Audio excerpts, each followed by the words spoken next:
अपने दुख की चर्चा करेगा, अपनी समस्या का समाधान चाहेगा, कहां जाए, इत्यादि इत्यादि। इसी को भटकना कहा जाता है।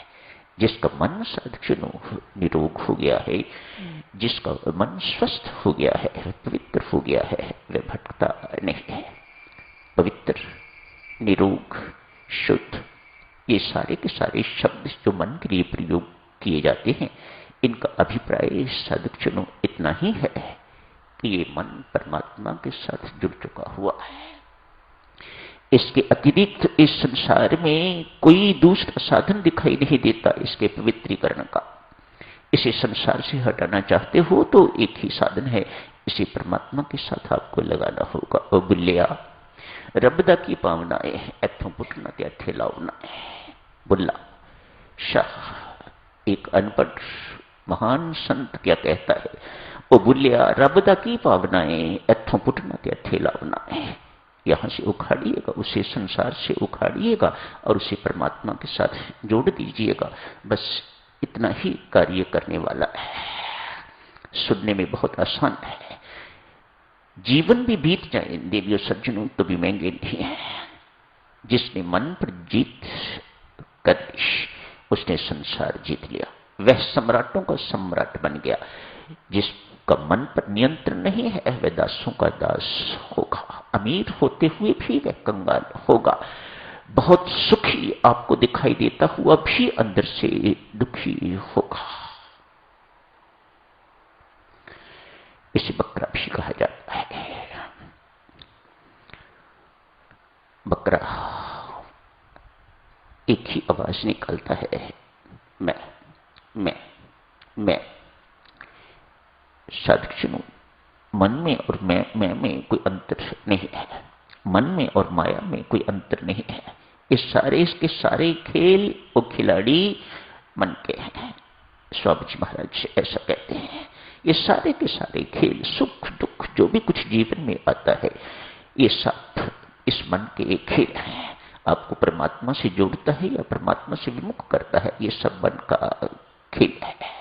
आपको हर्षित करता है, आपको प्रसन्न करता है, या आपको दुखी करता है, शोकित करता है, ये सब मन के खेल है और कुछ नहीं। जो कुछ इसे प्रिय लगता है वह सुखदायी है, जो कुछ इसे अप्रिय लगता है वह दुखदायी है। सब खेल इसी के हैं। किसी वस्तु में सुख या दुख नहीं है देवियों सज्जनों, सब इसी के खेल हैं। जिसको ये सुखद घोषित करता है उससे सुख मिलता है, जिसे ये दुखद घोषित करता है उससे दुख मिलता है। किसी वस्तु में, किसी व्यक्ति पे सुख दुख देने की सक्षमता नहीं है। ये निर्णय करने की भी सक्षमता किसी में नहीं है। ये सब कुछ मन ही करता है। इसलिए कितना महत्वपूर्ण है। एक चीज से बहुत डरता है और वह विवेक। विवेक कहां से मिलेगा? सत्संग से। इसलिए सत्संग में पहुंचने में मन जितनी बाधाएं प्रस्तुत करता है इतना कोई नहीं। क्यों? सत्संग में जाने से विवेक का उदय होगा और विवेक से ये बहुत घबराता है। आज एक राजा ने घोषणा कर दी, मैं अपनी पुत्री का विवाह एवं आधा राज्य उसे दूंगा जो मेरे इस बकरे को, एक बकरा था उसके पास, जो इस बकरे को संतुष्ट कर दे, तृप्त कर दे, मैं उसे अपनी पुत्री का हाथ दूंगा एवं आधा राज्य दूंगा। क्या करना है? आप इसका पेट भरो, इसे चारा दो, घास दो खाने को, पत्ती इत्यादि खाने को दो, मैं परीक्षा दूंगा।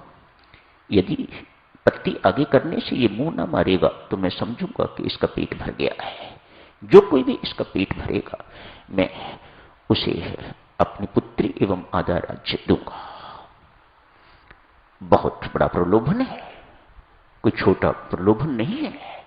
एक राजकुमारी का मिल जाना और आधा राज्य मिल जाना और मामूली से काम, कोई काम, ये बहुत बड़ा काम नहीं है। अतएव एडी से सिर तक सब प्रयत्नरत है। आज एक संत महात्मा ने कहा, राजन मुझे बकरा दीजिएगा, मैं इसे तृप्त करूंगा। आज उसे अपने कुटिया में ले गए, जाके उसके आगे घास रखा है खाने को। जैसे वह मुंह मारता है तो उसके मुख पर डंडा मारते हैं। हट जाता है, पुनः मुंह मारता है, पुनः डंडा मारते हैं। डंडे से डरता है तो अपना डंडा छुपा लेते हैं ताकि ये डंडा देखे ना, फिर मुंह मारता है तो फिर संत मुख पर डंडा मारते हैं। आज कुछ खाने को नहीं मिला, पेट खाली है, उसके बावजूद भी मुख नहीं मार रहा, डंडे का डर है। आज इस प्रकार से पक्का हो गया है तो राजा साहब के पास ले गए। राजा साहब ने परीक्षा ली, पास हो गए। ये विवेक का डंडा है साधुजनों, इससे मन बहुत डरता है, बहुत घबराता है। अपने मन को नियंत्रित करना चाहते हो साधुजनों तो सत्संगति के माध्यम से इस विवेक को जागृत रखो, और कहीं से विवेक नहीं मिलेगा। तुलसीदास कहते हैं सत्संग जो है वह परमात्मा की कृपा से मिलता है और विवेक सत्संग से मिलता है, कहीं बाजार बिकने की चीज नहीं है। आखिर देवियों सज्जनों, ये मन चाहता क्या है? आज चर्चा शुरू कर लेते हैं, कल इसे जारी रखेंगे। आखिर ये मन चाहता क्या है? हम क्या समझते हैं कि ये मन क्या चाहता है? आज साधु एक बहुत बड़ा सेठ, बहुत बड़ा इंडस्ट्रियलिस्ट एक संत महात्मा की शरण में गया है। उदास है, बहुत दिनों से उदास है, ऐसी उदासी अमिट, उदासी जा नहीं रही। समझो मौत सिर पर मंडराती दिखाई दे रही है, जीवन लगभग खत्म होने को है, कुछ ही दिन बाकी रह गए होंगे जिंदगी के। ऐसी मुझे कोई चीज दिखाई नहीं देती जो मेरे पास नहीं, उसके बावजूद भी मेरी उदासी बनी हुई है। क्या कारण है? मेरी पत्नी है, परिवार है, अपार धन है, कोई सीमा नहीं, कितनी सारी इंडस्ट्रीज हैं और अभी खत्म नहीं, एक्सपेंड हो रही हैं, एक्सपेंशन हो रही है, पद प्रतिष्ठा में कोई कमी नहीं, मंत्री महोदय इत्यादि इत्यादि बहुत वरिष्ठ लोग मुझे जानते हैं, यशमान की कोई कमी नहीं, पद प्रतिष्ठा की किसी प्रकार की कोई कमी नहीं। इसके बावजूद भी मेरी उदासी का क्या कारण है? आज ये कारण पूछने के लिए और समाधान के लिए बहुत उत्कट इच्छुक है ये लाला। किसी व्यक्ति ने सुझाव दिया, लाला बहुत दिनों से बुझे बुझे दिखाई दे रहे हो, चेहरा उतरा हुआ है, चेहरे पर बिल्कुल किसी प्रकार की कभी रौनक दिखाई नहीं देती, हंसमुख चेहरा था तेरा, क्या हो गया है तुम्हें? कहा मुझे भी पता नहीं क्या हुआ है, लेकिन कुछ हुआ है, कुछ अंदर हो रहा है।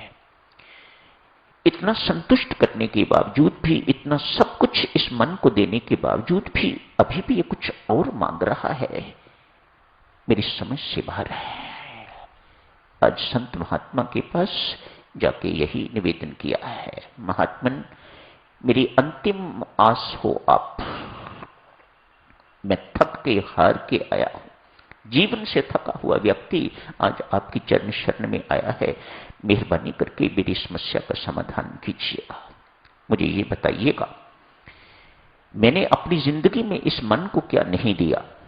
सब कुछ दिया हुआ है, हर तरह की फैसिलिटीज है, इतनी बड़ी कोठी है, मर्सिडीज की गाड़ियां हैं, एक शेवरलेट, एक मर्सिडीज या और बड़ी बड़ी गाड़ियां, इम्फाला इत्यादि ऐसे भी कही होंगी, किसी चीज की कमी नहीं, सुंदर संतान, वेल सेटल्ड, घर में किसी प्रकार की कमी नहीं। मेरी जानकारी बहुत है, मुझे इशारा करने की जरूरत है, हर एक का रुका काम बन जाता है, किसी को भी सिफारिश करता हूं मुझे ना नहीं होती। ये सब कुछ अपनी उपलब्धियां संत महात्मा को बता रहा है, इसके बावजूद भी महात्मन मेरा मन बहुत चंचल है, ये अभी तक तृप्त नहीं है, आखिर ये चाहता क्या है? आज साधुजनों यही समाप्त करते हैं, शुरू करते हैं संत महात्मा।